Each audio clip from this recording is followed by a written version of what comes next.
was the hottest ever by the widest margin on record.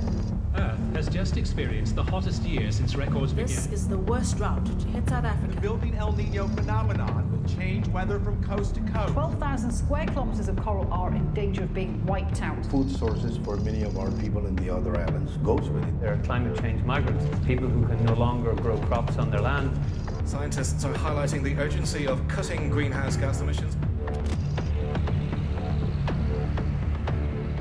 2015 is the hottest year ever recorded by mankind. Over 750 deaths have been The reported. powerful Category 5 storm is the strongest ever to hit the South Pacific nation. Data published by US and UK meteorologists say the sharp increase in 2015 can be attributed to human activities, notably the burning of fossil fuels.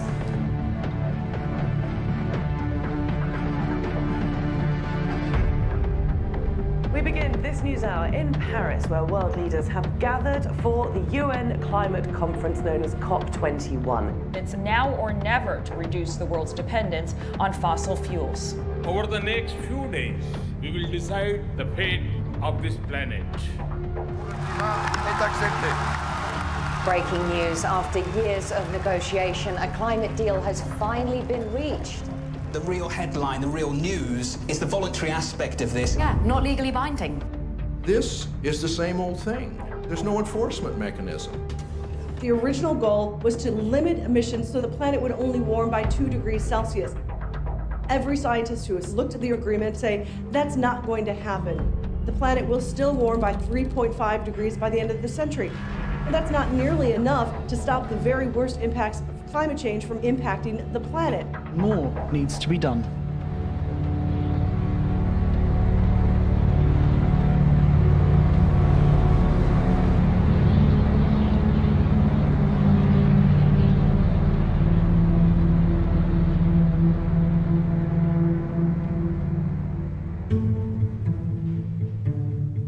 Coming out of this climate summit, we see a very clear gap. The politicians are not stepping up. We're seeing the people and the movement stepping up to close that gap.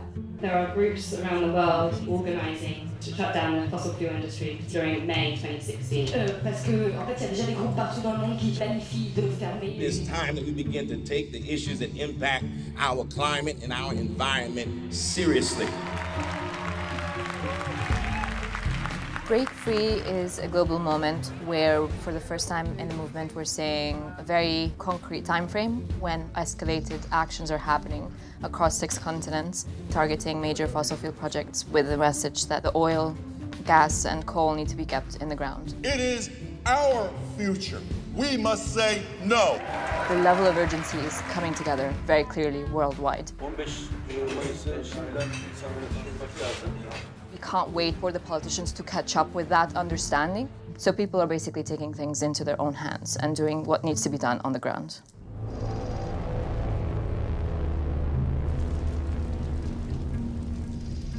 What is legal is not necessarily just.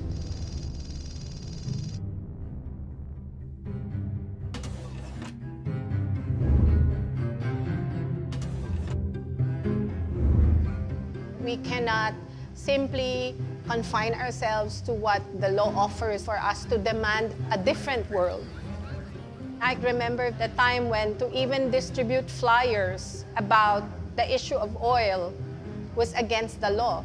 Things remain the way they are because we allow it. The moment we do not allow it, we take away our consent, then change happens very, very rapidly. In 1986, we were able to successfully oust the dictatorship Marcos. It was not just a struggle against repression of our civil and political liberties. It was also a struggle against a dictatorship that had many dirty and harmful energy projects. We create change through empowerment of people because we believe that's the only change that will last.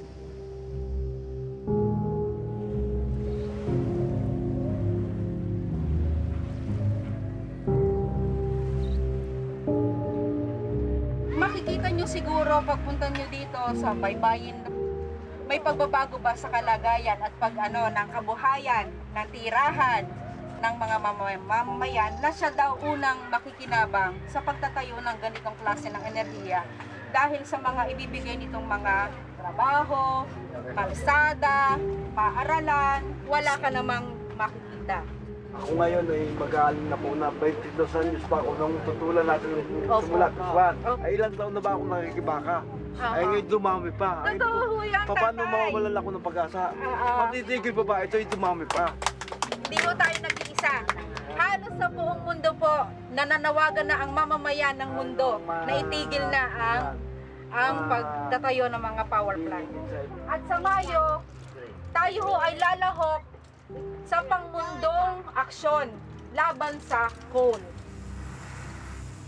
We allow our nature to be destroyed by selfishness.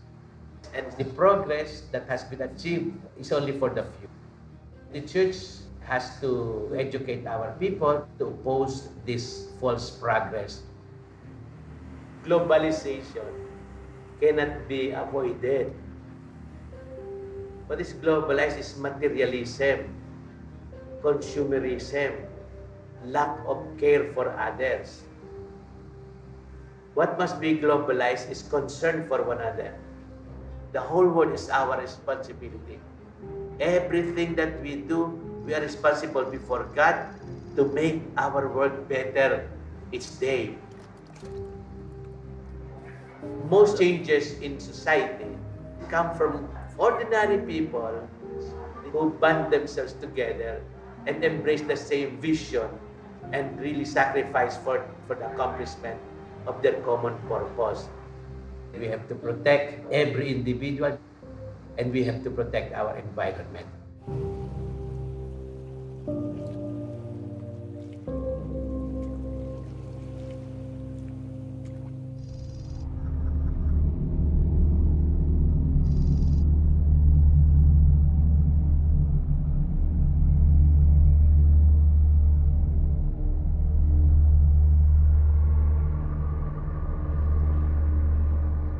The laws of nature and the laws of economics are in conflict at the moment.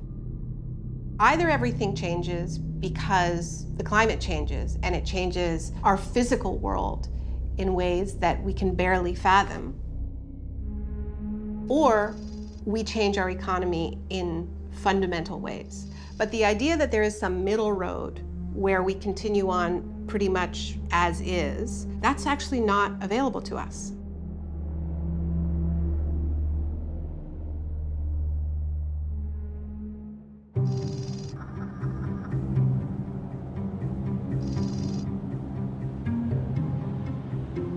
Vancouver, like a lot of port cities in the Pacific Northwest, is being eyeballed to be a significant export point for a lot of fossil fuels.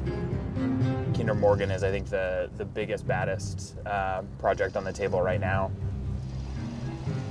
It would be expanding a pipeline currently moving 300,000 barrels of tar sands a day to close to 900,000 barrels a day.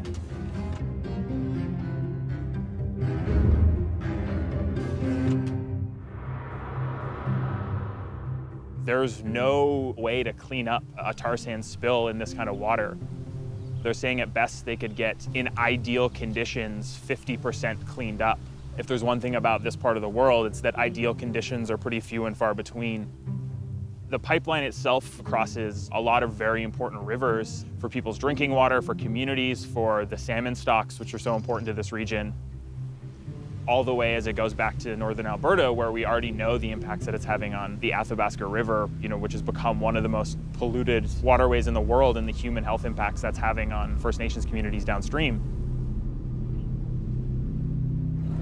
Alberta tar sands, the biggest industrial project in the world, where the size of Earth that they want to move is the size of Texas. Kinder Morgan make $13 million a day. And not only do they make that much, but they're subsidized by our Canadian government. We immobilized the community, 100% consensus by Tsleil-Waututh Nation, where we had a referendum and they said, we could negotiate for millions of dollars with Kinder Morgan. That could help some of our people out of poverty. Or we could use our own little resources that we have and fight them. 100% consensus, we chose to fight it.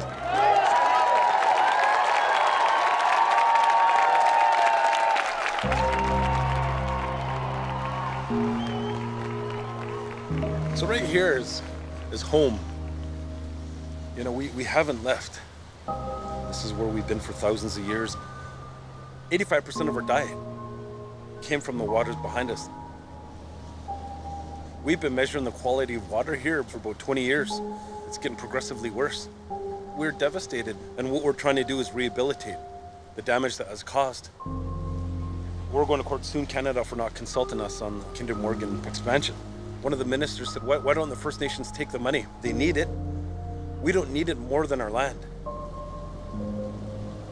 We'll do whatever it takes to make sure this doesn't happen in any way possible. We are going to launch a massive flotilla of boats from here and surround the terminal on the other side where tankers fill up, as well as have a group of folks on land march to the gates of the marine terminal so that we block it from both the land and the water.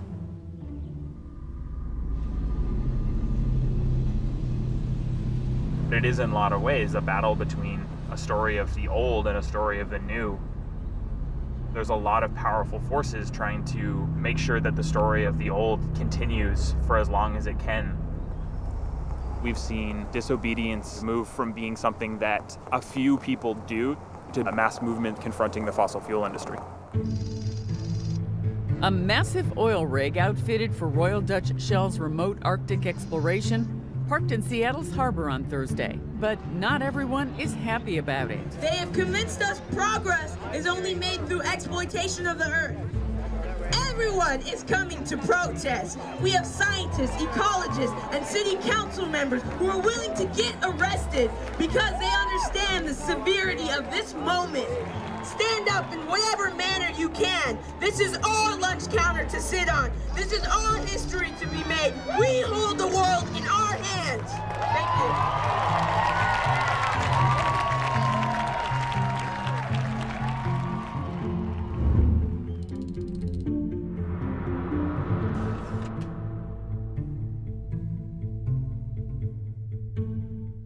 Civil disobedience is a powerful tool in social justice work. The law, it's not sacred, and to challenge it shakes our consciousness. If you can take that radical action in a way that genuinely speaks to everybody else, then you not only have their attention, you have their inspiration, and you build movements that way. Number one, preparation. Calibrate what you are asking for and how you ask for it so that you can win it. Then you've got to choose your strategy. You've got to choose a tactic, a target that can successfully grab public attention. Then you've got to make sure that your execution is flawless. The media will look for every opportunity to delegitimize you. If there is one misstep, one act of violence, it's over. I've never been in the White House, but the ability to chain myself to the outside of the White House turned out to be important and empowering, and anyone can do it. Most of us don't have huge sums of money. All of us have a body that we can put in the way. I want to say very clearly that civil disobedience is but one tool in the activist toolbox. It's not the first one that you should reach for, and if you use it all the time, like any other tool, it's going to get dull. That said, civil disobedience has a role to play. Nobody should have to go to jail about climate change. In a rational system, that would be the last thing that would happen. But because the way power is distributed in our world, sometimes we have to.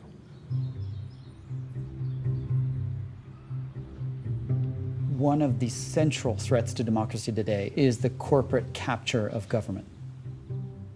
We are up against tremendous resources, and those resources are smart. The corporation goes straight to the politician that's going to be on the committee that's going to pass the law that they want to pass and threatens their re-election at exactly the right time. The strategy of global corporations on climate change was partly to recognize that they had a trump card with the United States government.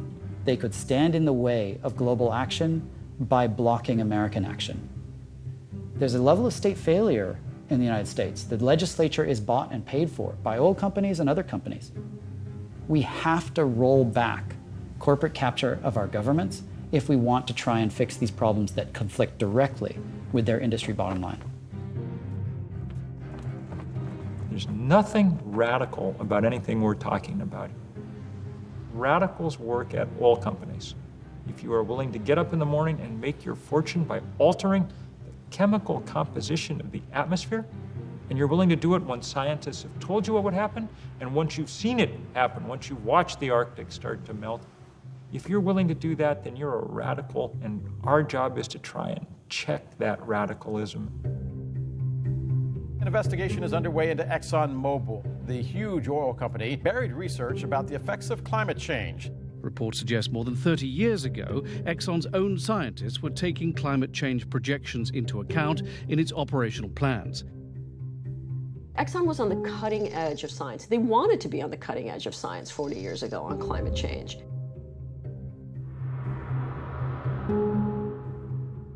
They understood that farther down the road, if the science was accurate, there would be limits placed on emissions from fossil fuels. So their strategy at that time was that we want to have a say in what those limits look like. When their senior scientists told their senior executives what was coming, Exxon started making sure that all its drilling rigs were climate-proofed so that they could withstand the rising sea level. But they did not tell the rest of us. Just the opposite.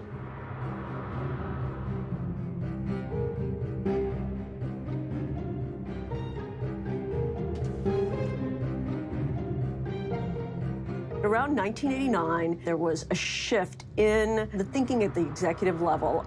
And that was when Exxon joined this group called the Global Climate Coalition, which sounds very green. But in fact, they were put together to fight any policy reaction to climate change.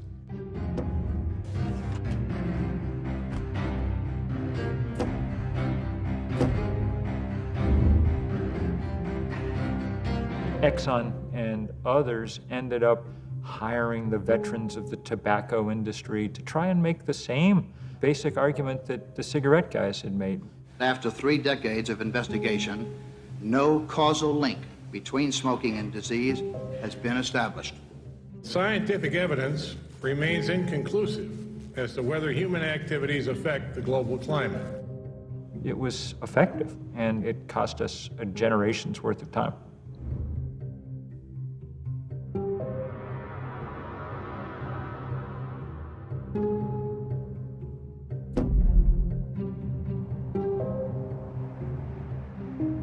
We just recently crossed 400 parts per million CO2 in the atmosphere.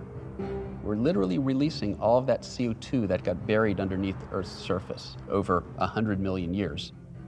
And we're releasing it over a time frame of 100 years, 1 million times faster than nature buried it. That is without precedent. It's unclear that living things, including human beings, can adapt to changes that occur that quickly. In the Philippines, at least 6,000 farmers were blocking a highway to demand the government provide rice. The farmers are starving. Behind all this is a rise in global temperatures, causing the whole region to suffer the worst drought in more than 20 years.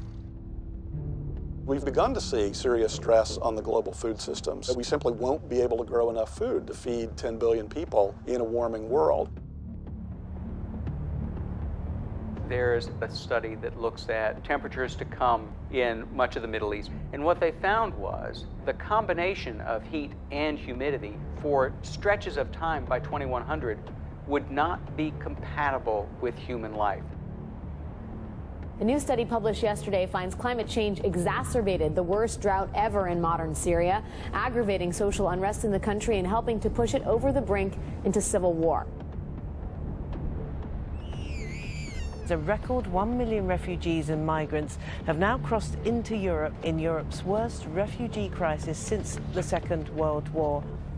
In other words, the very real security threat posed by climate change is only going to get worse.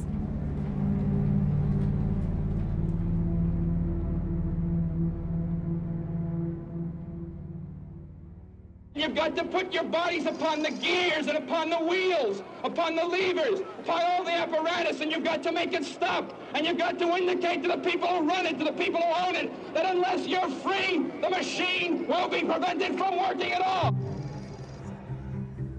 Social movements are different from ordinary politics in that they are not simply about how to divide up the goods, but about what a good is.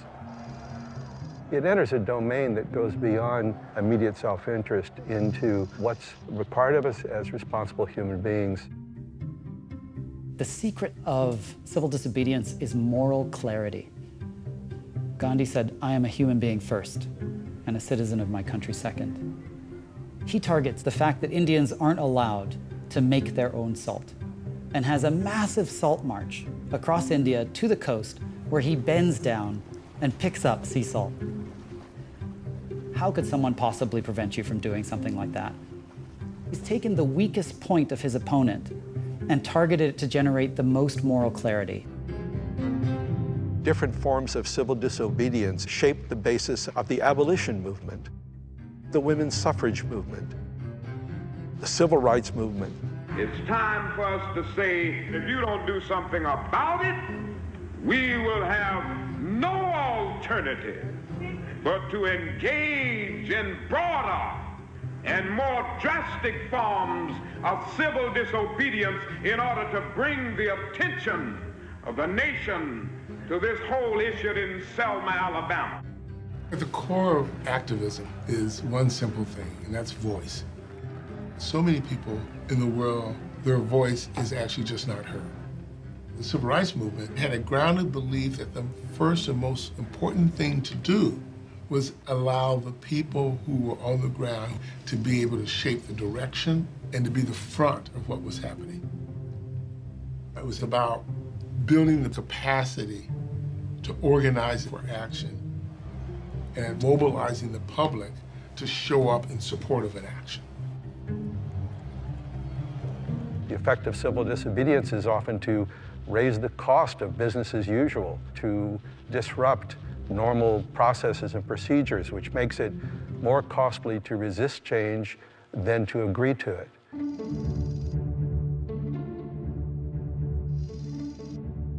The African people are realizing that apartheid means nothing else but oppression and exploitation. To change these conditions, the leading black liberation organization, the African National Congress, had begun a mass movement of civil disobedience, defying the laws of racial superiority called apartheid. Civil disobedience brings a spotlight to the violence of oppressive states and industries. The civil disobedience that occurred in South Africa during the apartheid years defied all apartheid laws. It was really, really strong because it happened everywhere.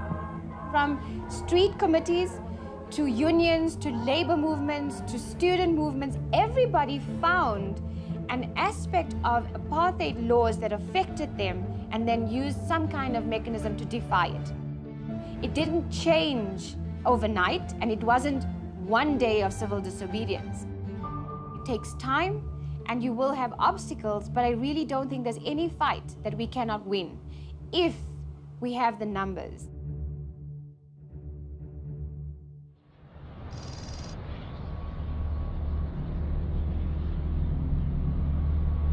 Biz bu kirliliğe karşı burada Ali Ağa bölgesinde, yani sanayi bölgesi adı altında yapılan bu fütursuz sanayileşmeye karşı yıllardır bir mücadele içindeyiz.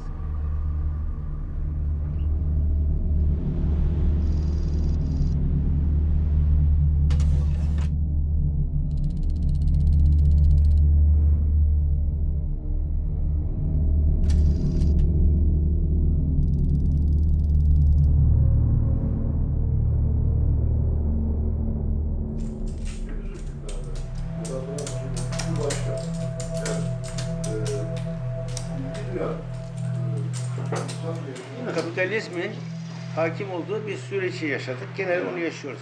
Şimdi özel şirketler etütleri yapıyorlar kendileri aralarında. Biz karşı çıkmaya çalışsak da, karşı çıksak da ikinci bir çevre hareketiyle kendileri çevre etütü yaparak bu sayfaları kurmaya çalışıyorlar. Tesisler yeni yapılırken, daha yeni işletmeye girerken, büyürken falan oraya işçi alınacağını, oradan para kazanılacağını çok kandırıldılar. Her zaman var mı? Bunu bu her zaman için geçerli. Anladı.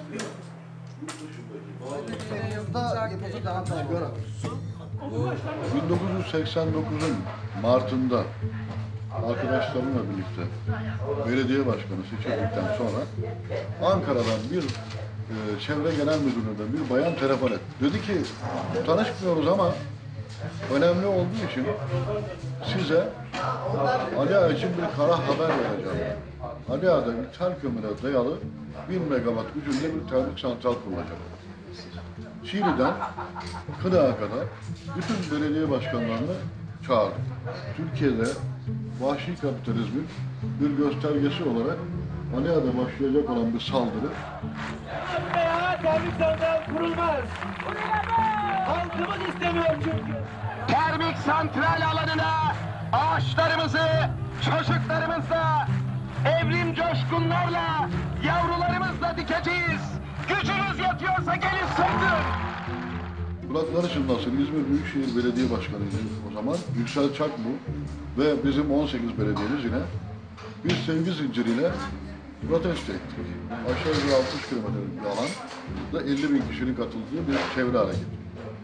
Bunu o gün yaptığımızda belki de Türkiye'de şimdiye kadar yapılmış olan çevre hareketlerinin içerisinde en çok ilgi gören eylem oldu.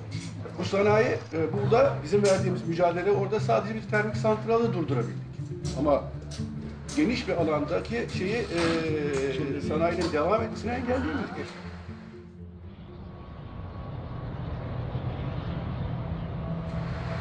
Bugün Ali Ağa'da bile bir yeni termik santral kurulur vaziyette kurulmaya devam ediyor. Kimse ses çıkarmıyor. Oradaki insanlar adeta bizi kovalayacaklardı.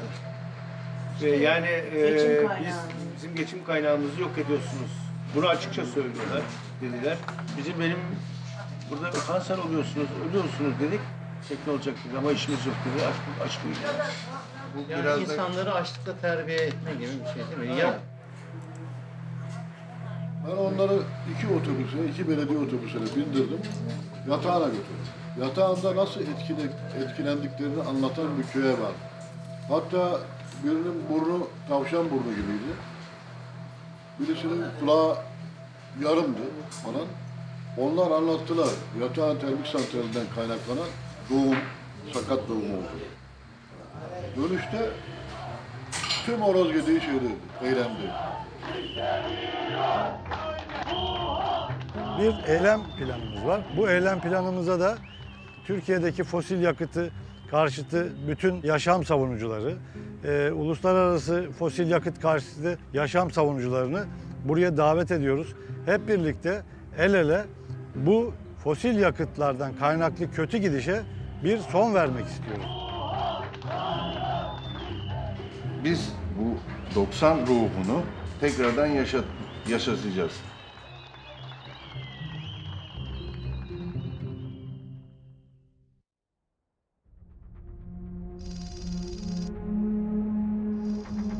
You cannot pretend that we do not exist. You cannot plead ignorance to our problems because we are here. What power means in the context of social change is, of course, the story of David and Goliath. The Philistines send their powerful warrior Goliath to go confront the Israelites, who are afraid. Until finally, David, who is not a warrior but a shepherd, went to King Saul and says, "Let me go fight Goliath." The king says, "You're not equipped. You got to take my sword, my shield, my helmet. They're so heavy he can't move." And he reflects for a moment and says, "Wait a second. I'm a shepherd, not a warrior." He takes off all that armor, picks up a few stones, goes to face Goliath. It's only when he discovers his own resources, not those of his opponent, as the foundation of his strategy, that things begin to shift. And that's what creates those moments of opportunity for the Davids of this world.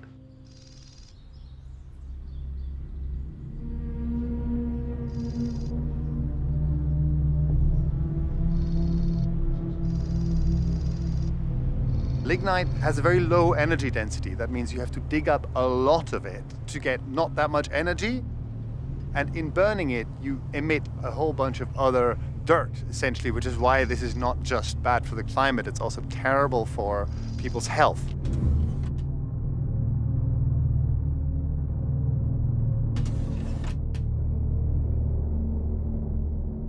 Germany produces and burns more lignite than any other country in the world in absolute terms, including India and China. We look at this now and we see the dirtiest of all the fossil fuels being dug up. And of course, it is the central driver of climate change, which is a central driver of conflict, hunger, destitution, deprivation around the world. This stuff has to be left in the ground. This little town called Proschim produces 100% of its own electricity from renewables and still exports stuff into the grid. Like, this village is actually the future we need. Here you have agriculture, biogas, solar power, you have a functioning community, and this is the front line in the struggle against the madness of profit-driven extraction. The government has slated Proschim for destruction because there's coal underneath this. What we're seeing here is the future being eaten by the past. Fossil fuels are the past in more than one way. They are the past of capital, they are the past of energy, they are the past of our relationship to nature. And Hallo, genau, wir können auch von Ihrem Land runtergehen, wenn Sie das stört. Okay, so this was Frau Rösch, who was just asking what we're doing on her land, and I started explaining, blah, blah, we're doing this film. She's like, are you against lignite? Yeah. It's like, okay, then you can walk wherever you want.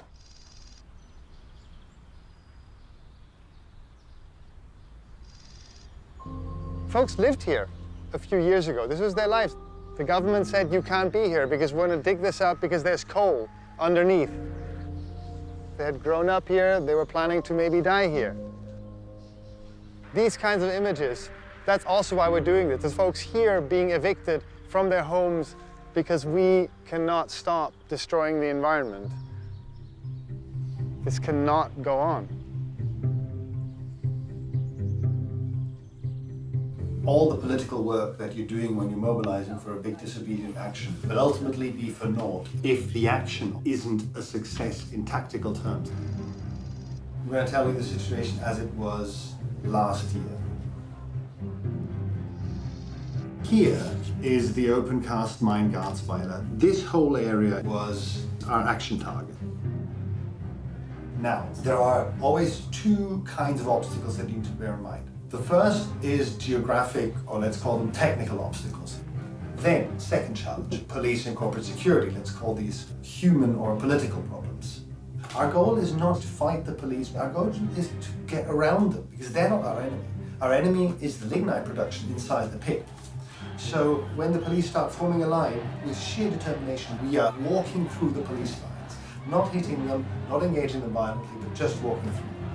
We ensure that all of the 4 action groups manage to get into the pit. I've been doing civil disobedience actions for 17, 18 years now. It's very hard to get a sense of empowerment, to actually really feel in every fiber in your body that you can make it. We can actually stop this.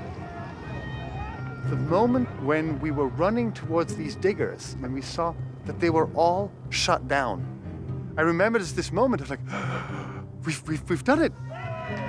It was an unbelievable moment of personal and collective empowerment in a struggle that all too often seems brutally hopeless. In May, we're going to be more people, and hopefully they won't be able to stop us. Last year they couldn't, so let's see if we can do this again. We think we can. If you say you can't deal with climate change without a revolution in values, a revolution in the way we think, people will say, well, we don't have time for that kind of thing. The truth is, what we don't have time for is continuing to try the same thing that hasn't worked for 2.5 decades. We continue to be inspired by ordinary people having the courage to stand up against corporate interests, even against government policies that will bring harm to their communities. Hope is belief in the plausibility of the possible as opposed to the necessity of the probable.